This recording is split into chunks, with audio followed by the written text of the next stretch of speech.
There we are. Sorry about that. I was just finishing up another lesson. Hello there. Hello, how are you? I'm all right. How are you? I'm good. Good to hear. My name is Caitlyn, and your name? My name is Reem. I'm from Hi. Syria. I live Oh, you're in from Saudi Syria? Arabia. Yeah. Okay, you're from Syria and you live in Saudi Arabia. All right. Well, nice to meet you, Reem. What can I help you with today? Would you like test prep or business English or conversation? What can I help you with? Yeah. Uh, I'm interested in developing my speaking and my pronunciation. So I Okay. want to do general speaking today. And in addition to this, I prepared some question I want to ask you about them. Sure. So you want some pronunciation as well as some conversation. Let's see if I can find. We can definitely do some English and conversation. And then, of course, we can always do pronunciation later as well. Let's see. We So, can we do general speaking? sure, we can just do some general speaking for now. Yeah. All right. Do you have any questions you want to ask me right away? Before we start, I want to introduce myself very well. My Sure, hobbies go are, ahead. yeah, my hobbies are reading and playing sports like running, and I like to learn about other cultures. I like to read about other societies. I finished, Okay. yeah, I finished high school several years ago, and I want to continue my studies soon. I want to attend the university soon. Nice, Yeah. very good. So you would like to attend university. Would you be going for your bachelor's degree? I want to be an English teacher. Uh, Oh, very cool. so nowadays, I just focus on developing myself, developing my English, my speaking. Nice, very good. So you want to become an English teacher yourself. Why would you like to become an English teacher? Uh, um, I like this job.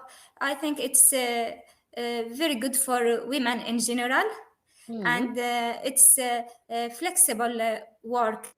I can work from my home. I can work from a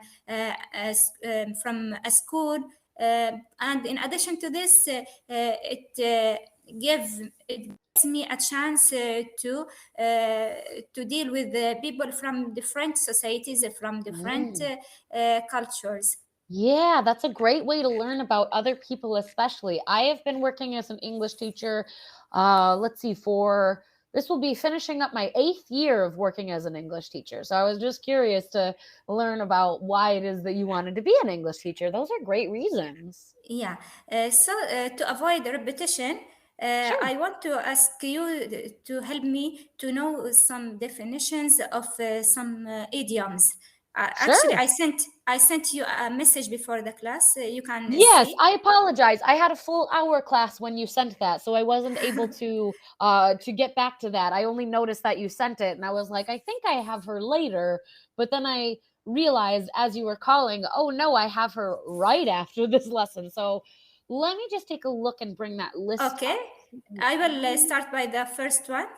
Cut something short. If Sure. someone's Yeah, if someone says, "I don't mean to cut you short, but we are almost out of time." So, cut Yes. something short. What does it mean? To cut something short means to finish it before, or to end something before the other person is able to finish. So, a lot of times with lessons, what I have to do is I have to cut them short because we end up making good conversation. We're learning a lot during the lesson, but suddenly, oh, we're out of time. And on Cambly, we use a lot of slides, so we can't get to them all. So I say, I have to cut things short. I need to get to another lesson. So I need Okay. to end things Okay, I will before try we're to able. give you an example. Uh, Sure. we had we had to cut short our lesson because the internet was bad. Yes, that's another good definition as well. Okay, the second one, dragging someone's heels. If someone he was dragging his heels Heels. before, his heels, okay, Yes, before heels. the end of the project, about 1 week. Okay, yeah. Dragging your heels on something means you kind of have this unwillingness to do something. So you're almost being like rather slow about it, or it's like you're procrastinating. You're not really doing it as quickly as you should. So, for example, let's see, I have a couple classes that I teach in my full-time job as an English teacher where I'm not super keen on the students. They're not my favorite. So I usually end up dragging my heels when it comes to lesson preparing for them because I'm just like, oh, I don't really want to think about them. So I'll just do it at another time. I'll do it later. Okay, Um, so we can understand he or she try to delay doing something on purpose, yes, it's or similar doing to some procrastinating. or doing something slowly. Yes, it's similar to procrastinating. Okay, I will try to give you an example. Sure. This building should be finished last month, but the engineer was dragging his heels. Uh, he Yes. he wanted more money because he wanted more money.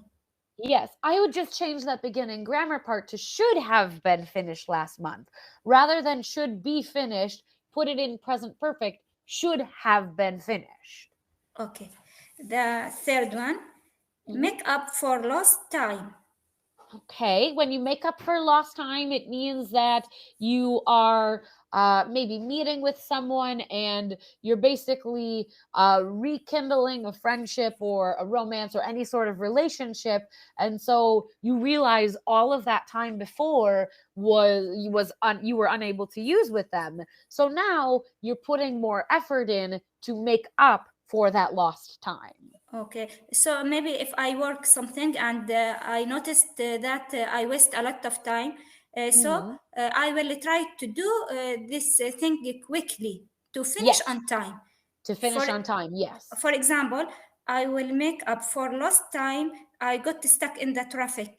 Yes, that's a good one as well. I'll make up for that lost time because you were Okay, stuck in traffic. okay. The fourth one, in the Mhm. nick of time. Okay, in the nick of time means like right on time or just on time. I'm trying to think of a good example of something that happened to me in the nick of time. Let's see. So I live in a city in Poland and I take public transport quite frequently rather than driving. And sometimes I'm running late to my classes and I'm thinking, oh no, I'm going to be late. I'm a little nervous with that, but then I see right in the nick of time my tram pulls up and I'm going, okay, I will be right on time. It's in the nick of time. Okay, I will try to give you an example. I got Sure. to my university in the nick of time because of the In the nick of traffic. time. Yes, I Okay, got there in the nick of time. Good. okay. The fifth one, killing an hour or two. Okay. Killing an hour or two just means you do something while you wait. So, for example, oftentimes between my classes, I will go get something to eat, or recently the Christmas markets were up, and it's like, oh, I have an hour before I really have to start preparing for my next class. I think I will spend the time waiting for that hour by going to the Christmas markets, and I'm just killing time. I'm doing something to take up that time Okay, that I maybe to try to spend some time by doing have. something unimportant. Yeah, by doing something unimportant. That's another thing too. Okay, I will try to give you an example. Uh-huh. I'm just killing an hour or two before the meeting. Yes, I'm just killing an hour or two getting lunch or going shopping before my meeting. Okay, the last one, in no Mhm. time. If something is in no time, it's similar to in the nick of time, but this time it's a little bit differently because if something happens in no time, it means that it's quite automatic. It's something that happens really really quickly. So for Mm, example, Let's see. If I wanted to go from my house to one of the big shopping malls in the city I live in, I would get there in no time. I think it takes me maybe 15 minutes, maybe even 10 minutes. But it happens very quickly. It's in no time. I'll be Okay. there. Oh, that's mean I will try to do something very quickly, very Yes. fast. For Yes. example, I will be in the restaurant in no time. Yeah, like, oh, I'm going from here to here and I'll be there in no time. Yes, and a restaurant's a good Okay. place. Okay. Thank you for Yeah, your of course. definition. Of course, no problem. As students, we meet a lot of structures like this, and Uh-huh. from time to time we need some help to know the real definition. Yeah, idioms especially can be quite tricky, especially because a lot of them use really figurative language, and yeah, figurative language, and you don't take it literally. For example, killing an hour or two is a good example of that because it's Yeah, what does that mean? How do I kill an hour? How do I kill time? It's yeah, figurative language. It's not using the words yeah. literally. To be honest, I like to learn them because they help me a lot when I watch a movie or when I read a novel or something like this. It helps me to understand. Okay. If you would like in the future and you book further lessons with me, in addition to you wanted conversation practice and pronunciation, I can also include something with more idioms so that you can learn more of those. Okay, thank you.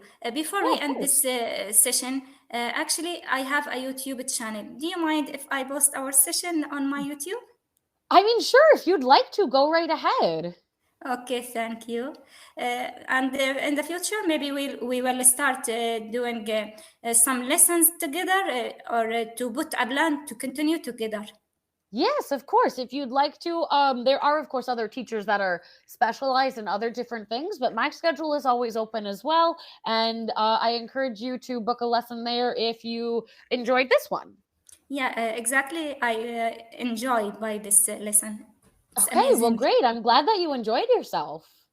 Thank you. Yeah. So we still have a couple minutes left. Do you have any plans for the rest of the day? Actually, no. Today is cold here in Saudi Arabia. Yeah, Okay. and it's raining, so I prefer to stay in my bed and drink Okay. hot drinks and read a book or read something or surf the internet. Okay, when you say cold in Saudi Arabia, how cold are we talking? Because I'm in Wisconsin in the United States, and it's Okay. well below freezing here. If I tell you, don't laugh at me, please. Okay, I won't laugh at you, I promise. Okay, now it's 19 degrees. 19 degrees. Okay, it's about negative 13 here. Wow, So it's too it's cold. quite cold. And in fact, Yeah, like if I show you out the window, oh, I don't know if you can see it very well, but like there's snow everywhere on a lot of yeah. houses. There's ice hanging from the house. So it's like it's we're in the middle of winter and winter probably won't end until about March or April. I can't imagine myself to be in this cold weather. But Yeah. who knows? But who knows? Maybe in the future I will travel to live in Canada or Oh, and yeah, maybe. I mean, we're close to Canada, so we get a lot of the cold air from Canada. Where I live in Poland, it doesn't get quite this cold. It maybe hits 0 degrees, never really negative anything. Okay. are Well, from thank the you. United States. I'm from the United States and I teach English in Poland. And I'm Okay, just home for Christmas holiday right now. okay. Thank you. Mhm. Yeah, well, thank you for joining me today, and I hope you have a great rest of your day and you stay warm then. Okay, thank you. See you soon. Mhm. See you. Bye. Bye. Goodbye.